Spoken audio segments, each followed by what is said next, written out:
Hi everyone, welcome back to Rich and Leo Model Making UK. I am Richard. Today we are going to do the part 1 video for the Trumpeter Vickers Wellington bomber in 1/48 scale. So without further ado, let's get down to business. So this is the inside of the fuselage with the navigator and control desk seating area. In front will be the control cockpit area. This is the rear floor. These are the rear radio instrumentation. Put some colour into it, made it look rather authentic through research. Next bit, we put in the bulkhead between the radio operator and the navigator.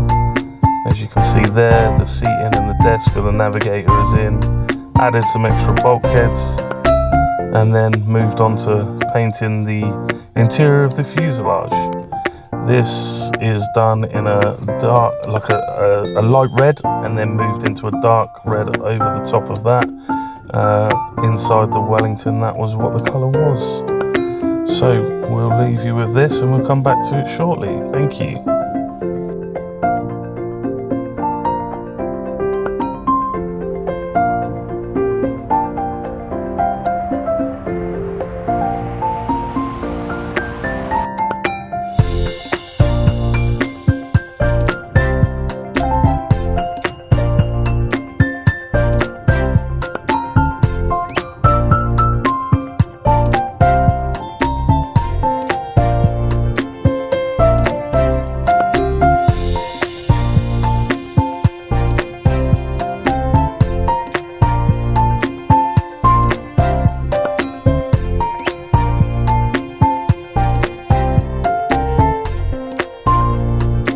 Guys, the next part of this is the wheels and the wheel hubs.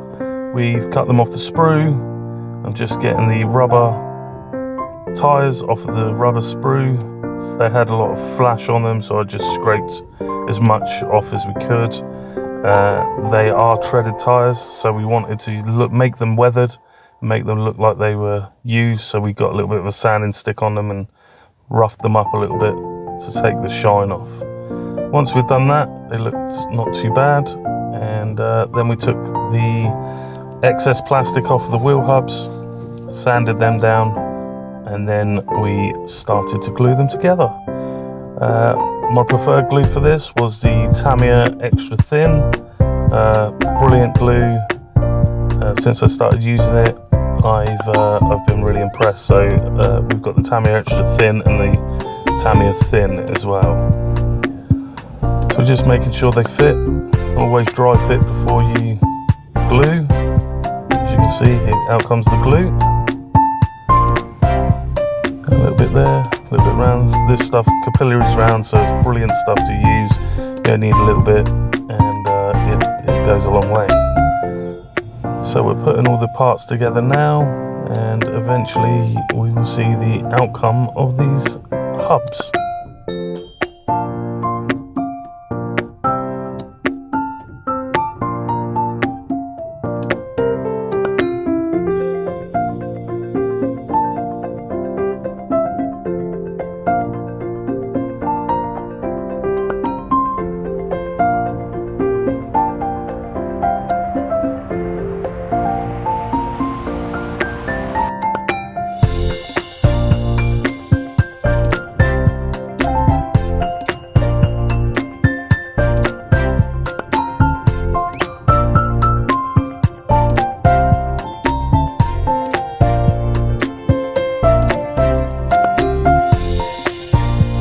So the next stage of the build is the seating for the gunners in the front and rear, and making up the rear turrets and the front turret as well. So just getting the seat out now. These are quite tricky, very small parts in here, 3 or 4 pieces to put together. I pre-painted them on the sprue. I just find it easier to do that and then touch them up once you've finished putting it all together. So as you can see, I've got the magnifying glass out and the crocodile clips. Best invention ever in my opinion, especially with my fading eyesight. Helps a lot. So there's 2 of these to make, one at the front, one at the rear. And we will throw a picture in to show you the completed article.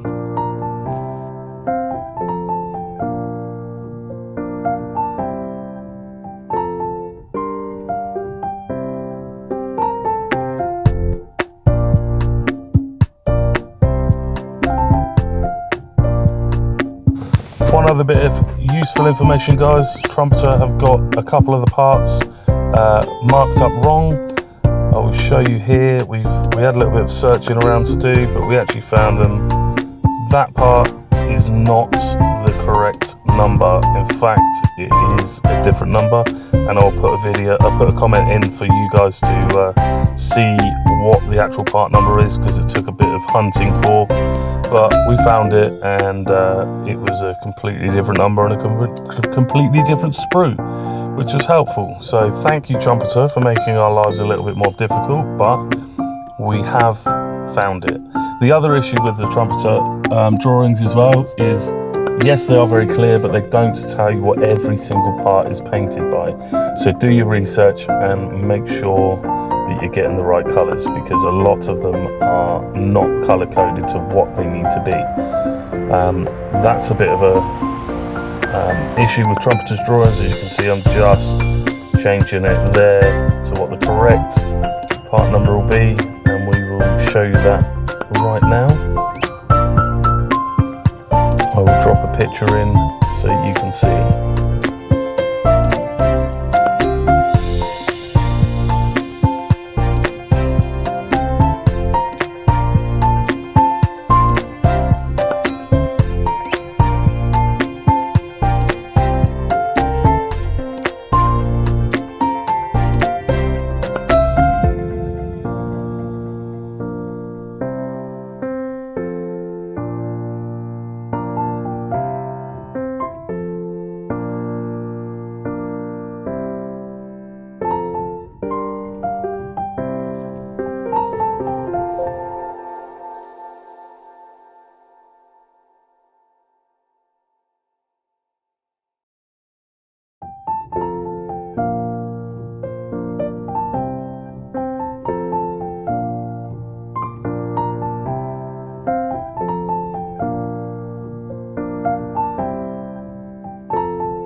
So we're just coming to the end of this part. This is the front gun turret.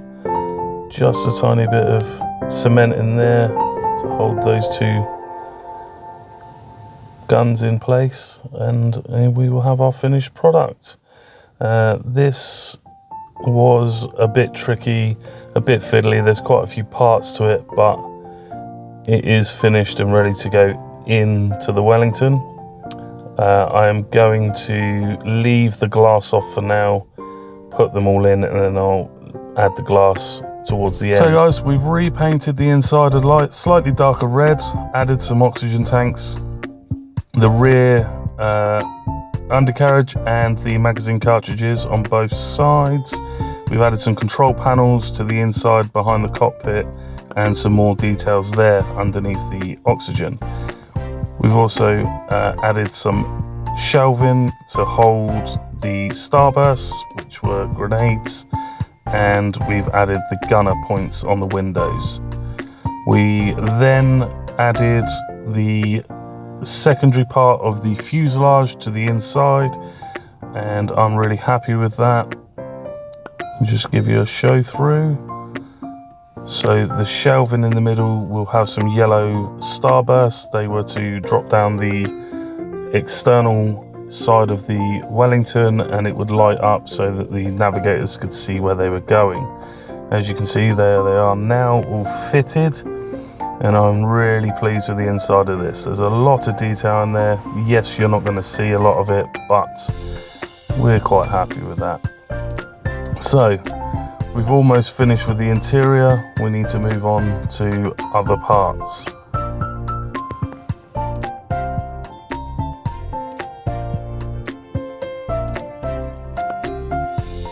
So the next parts are the undercarriage. So these came in a couple of different sections. We had some brass etching to go on the inside as well. So we've put those all together and I'm quite happy with them. These are the engines. So this is part of the engine. There's about 10 or 11 parts to go towards the engines. So that's the end of part one. Thank you all for joining us, and we hope you like what we've produced. If you want to see part two, please stay tuned. And the best way to get that is if you hit the subscribe button, hit that bell, all notifications, and then you will get notified whenever we drop our next video. We've got a few more in the pipeline, so stay tuned. Thank you.